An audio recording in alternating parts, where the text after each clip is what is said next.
Hello नमस्कार welcome back to my world and I am your story teller Shona and I hope आप सब ठीक होंगे। कैसे हैं आप लोग मुझे कमेंट सेक्शन में ज़रूर बताएं।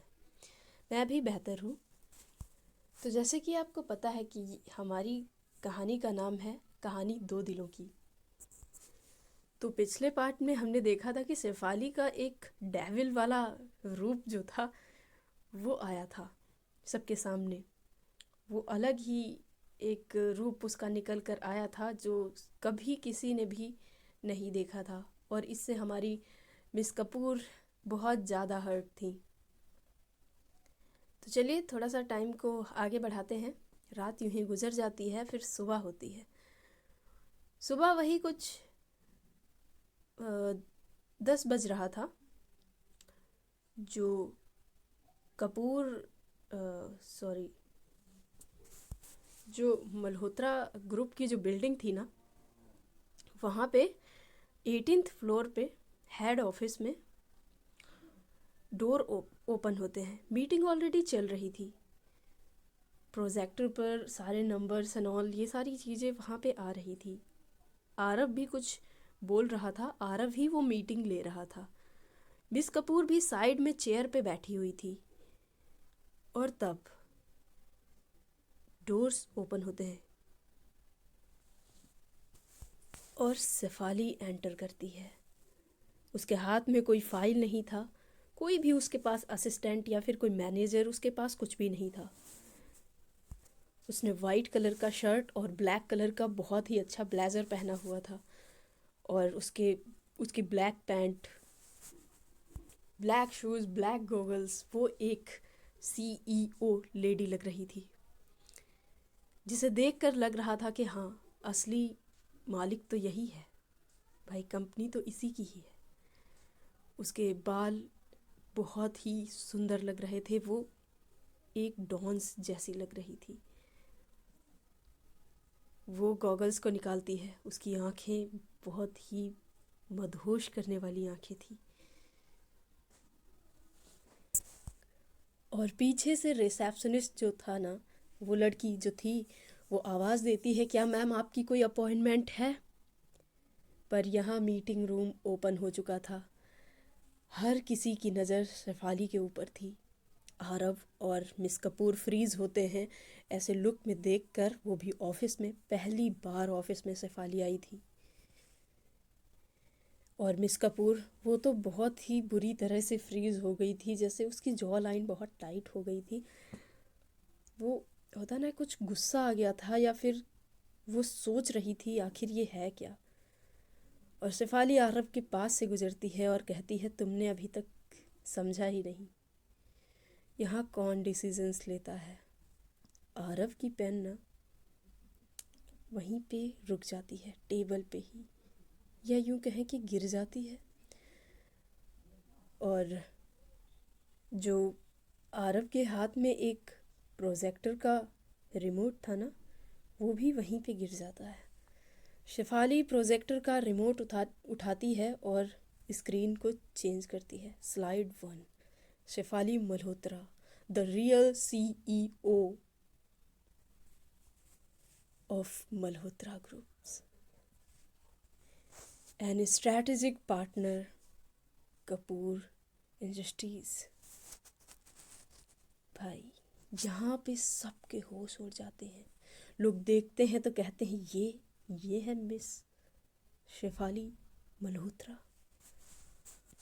शायद मिस कपूर को ये रियलिटी पता ही नहीं थी। वो बहुत ज़्यादा शॉक्ड होती है कि रियल सीईओ मिस शेफाली है। वो ये जान के उसे बहुत हैरानी होती है कि ये जो कपूर ग्रुप्स है, इंडस्ट्रीज़ है, इसको इतनी बड़ी गलतफहमी कैसे हो गई कि ये सीईओ है आरव। किसी को ये पता ही नहीं था सिवाय कुछ लोगों के। और मिस कपूर बोल ही पड़ती है, मतलब ये मीटिंग तो ख़राब हो ही गई, पर ये रियलिटी आरव, तुमने तो मुझे कभी नहीं बताया कि ऐसा भी कुछ है। हम लोग तो इतने टाइम से यही समझ रहे थे कि सीईओ तुम हो, पर ये शेफाली क्या बोल रही है। शेफाली बहुत ही कामली बोलती है, इंटरनल तब होती है जब ओनरशिप क्लियर हो। अभी क्लियर मैं कर रही हूँ। वो देखती है आरव की तरफ, बहुत ही सॉफ्ट तरीके से बोलती है कि भैया यही तो रियलिटी है। आपने ये सारी चीज़ें बताई नहीं थी क्या मिस कपूर को कि सीईओ आप नहीं हो, मैं हूँ। और वो स्लाइड को पलटती जाती है। बहुत सारी वहाँ पे चीज़ें थी जो डिले हो रही थी, बहुत सारी मीटिंग्स थी जो डिले पड़ी हुई थी। ये सब देख कर ना आरव हैरान होता है। और कुछ कुछ ऐसी चीज़ें थी जिसमें पेमेंट्स का भी इशू चल रहा था। ये सब आरव को पता ही नहीं था। आरव इतने टाइम से सारी चीज़ें बहुत अच्छे से संभाल रहा था, लेकिन जो चीज़ें शेफाली निकाल के लेकर आई थी वो चीज़ें ही अलग थी। सभी देख के दंग रह जाते हैं, एकदम हैरान हो जाते हैं। और मिस कपूर अपने नेल्स को बहुत ही बुरी तरीके से प्रेस करती है टेबल के ऊपर, और शेफाली अपना उसी वक्त लैपटॉप क्लोज कर देती है और कहती है रिलैक्स मिस कपूर, मैं सिर्फ पार्टनर हूँ, मैं आपकी कंपनी नहीं ले रही हूँ, यहाँ मैं ऐसा कुछ भी करने नहीं आई हूँ और आप ही मेरी कंपनी में बैठी हैं, तो इतना गुस्सा किस बात का। मैं बस ना स्टीयरिंग हाथ में रख रही हूँ। जो टेम्पररी सीईओ हैं मेरे भैया मिस्टर आरव, आपको कोई प्रॉब्लम है कि आप सारी चीज़ें देखें और स्टीयरिंग मैं हाथ में ले लूँ? कोई प्रॉब्लम तो नहीं है। अब आरव यहाँ बोले तो बोले क्या, वो उसकी बहन भी है और सीईओ है, पर इतने टाइम से संभाल तो सब कुछ आरव रहा था। आरव को अंदर से बुरा लग रहा था, पर वो कुछ कह नहीं पा रहा था, क्योंकि अगर वो कुछ कहता तो बोर्ड मेंबर्स उसके खिलाफ हो जाते, बिकॉज रियल सीईओ ही बोल रहा था सारी चीज़ें। कोई कुछ कर ही नहीं सकता था। और फिर जो डोर्स थे ना, फिर से वो खुलते हैं, इस बार बहुत ही अटेंशन के साथ, बहुत ही एटीट्यूड में एक लड़की अंदर आती है जिसने एक बहुत ही प्यारा सा सिल्क का सूट पहन रखा था और कुछ हल्की सी ज्वेलरीज। पर लड़की बहुत ही ज़्यादा सुंदर थी, वाकई में देखने में बहुत खूबसूरत थी, पर उसके चेहरे पे जो कॉन्फिडेंस था वो ऐसा लग रहा था कि ये पैदाइशी ही अमीर है और ये कॉन्फिडेंस उसे वहीं से मिला हुआ है। वो बोर्ड रूम में बहुत ही नज़ाकत से चलती हुई आ रही थी, बहुत ही कॉन्फिडेंट। हर कोई उसे देख रहा था कि ये है कौन। फिर शेफाली ना मुड़ती है और वो देखती है, वो गर्ल जो लड़की थी ना, वो बहुत ही प्यारी उसे स्माइल देती है और कहती है sorry I am late Shefali. Shefali कहती है कोई बात नहीं, इट्स ओके, आ तो गई ना, वेलकम। और शेफाली उसको इंट्रोड्यूस करने ही वाली होती है, पर वो रुकती है। वो खुद ही खुद को इंट्रोड्यूस करती है, कि बोलती है कि मैं हूँ नीता सक्सेना, सक्सेना ग्रुप की इकलौती बेटी। आप लोग मुझे जानते होंगे, कुछ लोग इनमें से मुझे अच्छे से पहचानते होंगे, जैसे मिस कपूर, आप मुझे नहीं जानती पर मैं आपको जानती हूँ। मिस्टर आरव, आप मुझे अच्छे से जानते होंगे, क्यों? तो मैं हूँ नीता सक्सेना। वो अपना हाथ बढ़ाती है मिस्टर आरव की तरफ और हर कोई उसे हेलो करता है।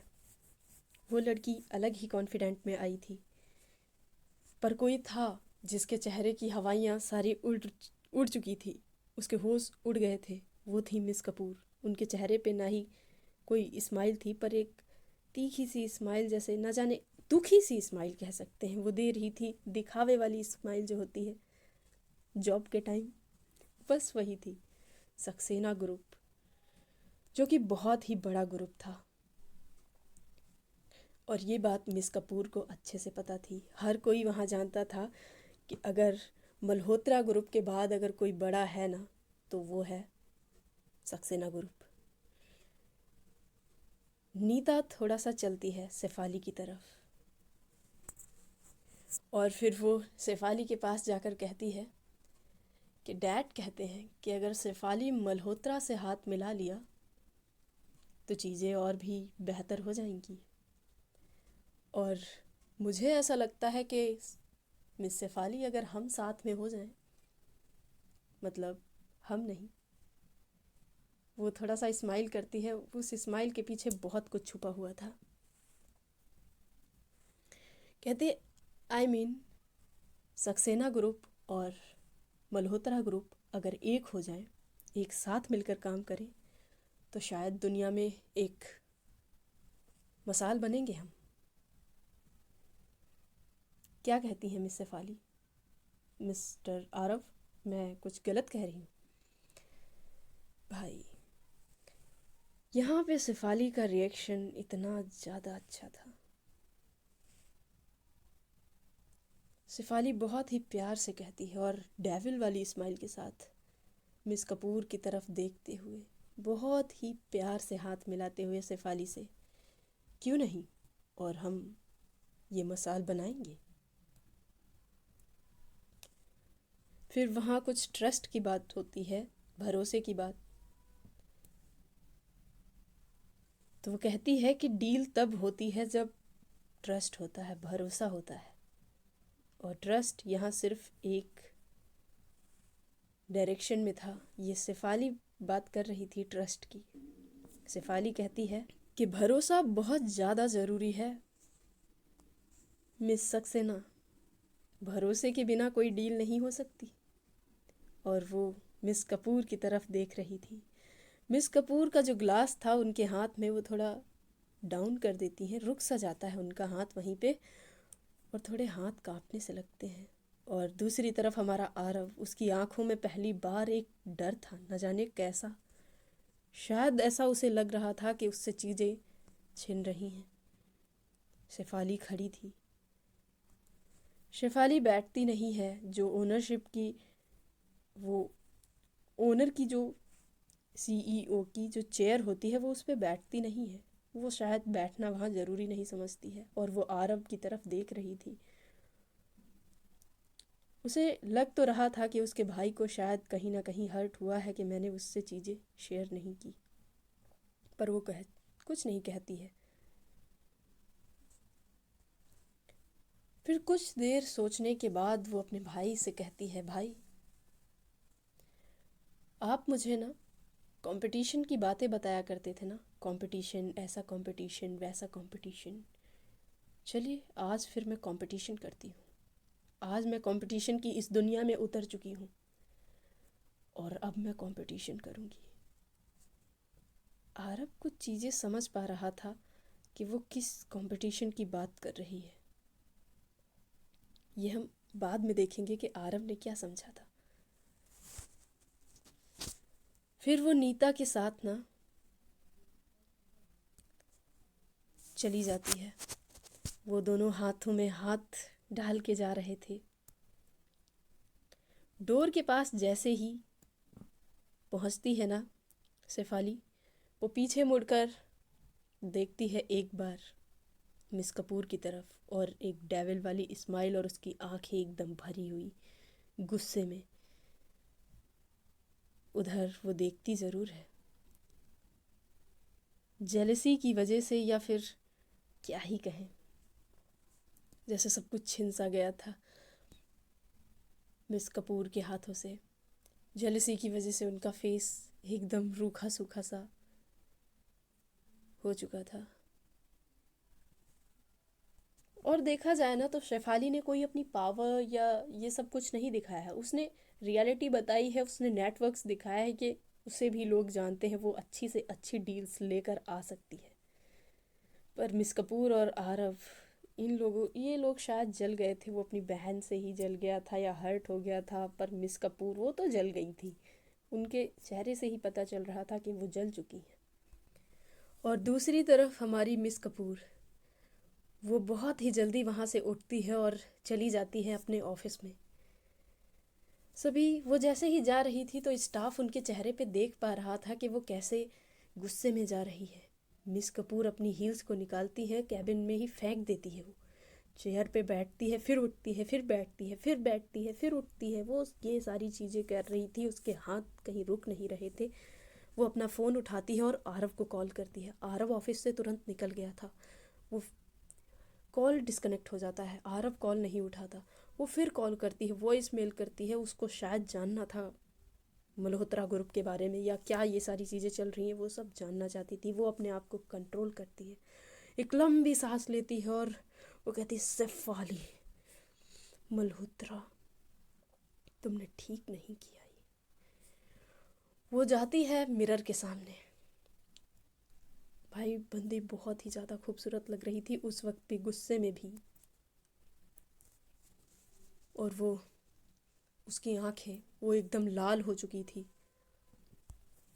वहाँ पे एक वो क्या बोलते हैं, फ्लावर का पॉट रखा हुआ था, वो उसे उठाती है और वो बहुत ज़ोर से मारती है मिरर के ऊपर और सब कुछ वो तोड़ देती है। वहाँ पे उसे इतना ज़्यादा गुस्सा आ रहा था। फिर वो हंसती है बहुत ज़ोर से, शेफाली, बस वो ऐसा ही बोल रही थी, तुमने ठीक नहीं किया और मिस्टर आरव, आपको तो मैं देख लूँगी, मेरे साथ एंगेजमेंट की है ना, दिखाती हूँ मैं। वो किसी को कॉल करती है और फिर वो कहती है बहुत ही प्यार से, हाय, मुझे एक छोटी सी पर्सनल इन्फॉर्मेशन चाहिए मल्होत्रा हाउस की। मैं तुम्हें सारी चीज़ें, लोकेशन, सब कुछ भेज रही हूँ। जितना भी पैसा लगेगा तुम चिंता मत करो, मैं तुम्हें दे दूँगी, पर मुझे इन्फॉर्मेशन चाहिए। कॉल कट हो जाता है। वही को शाम का टाइम था, 8 या 8:30 बज रहा था। शेफाली अपने रूम से बाहर आती है। कॉरिडोर में वो चल रही थी, नीचे डिनर करना था उसे। वो रुकती है, वो देखती है कि मिस कपूर उसके सामने खड़ी थी। बहुत ही एलिगेंट साड़ी पहन रखी थी, बहुत बंदी एकदम गजब दिख रही थी। वो थोड़ी सी एक फिर से तीखी सी स्माइल करती है, पर सामने से आवाज़ आती है कि डिस्टर्ब तो नहीं कर रही हूँ तुम्हें। शेफाली का चेहरा बिल्कुल भी बदलता नहीं है, उसके एक्सप्रेशन वैसे ही रहते हैं। वो थोड़ी सी आईब्रो को टेढ़ा करती है। तुम्हारी तो आदत है ना बिना बिना इनविटेशन के आने का, है ना? तुम तो बताए बिना ही आती हो, कभी मेरे पीछे तो कभी मेरे रूम में, क्यों? पर मिस कपूर ज़्यादा कुछ नहीं बोलती। मिस कपूर थोड़ा सा और पास आती हैं और कहती हैं, तुम ऑफिस में काफ़ी इम्प्रेसिव थी, पर घर में तुम कुछ बदली बदली सी लग रही हो। वो अपने हाथ को फोल्ड करके बोल रही थी ये सारी चीज़ें। फिर मिस कपूर और भी हल्की आवाज़ में बोलती हैं कि वैसे वो लड़की जो भी थी, नीता सक्सेना, काफ़ी अच्छी लग रही थी तुम्हारे साथ। मिस शेफाली वो तुरंत हंस देती है, बोलती है, "हाँ, क्या जलन हो रही है क्या?" फिर मिस कपूर बोलती है, मैं सिर्फ यही कहने आई थी, मुझे सिर्फ इतना ही कहना था कि जो पर्सनल चीज़ें हैं वो मैसी हो रही हैं, इसलिए मैं इतना चाहती हूँ कि बिज़नेस अलग रखें, बिज़नेस को अलग रखा जाए तो ज़्यादा ठीक रहेगा। तो गाइज़, आज की स्टोरी बस यहीं तक रहेगी एंड आई होप आप लोगों को पसंद आया होगा ये एपिसोड। तो मिलते हैं फिर नेक्स्ट एपिसोड में। अपना प्यार कमेंट सेक्शन में देके जाना, subscribe please please please please. Thank you so much and love you all.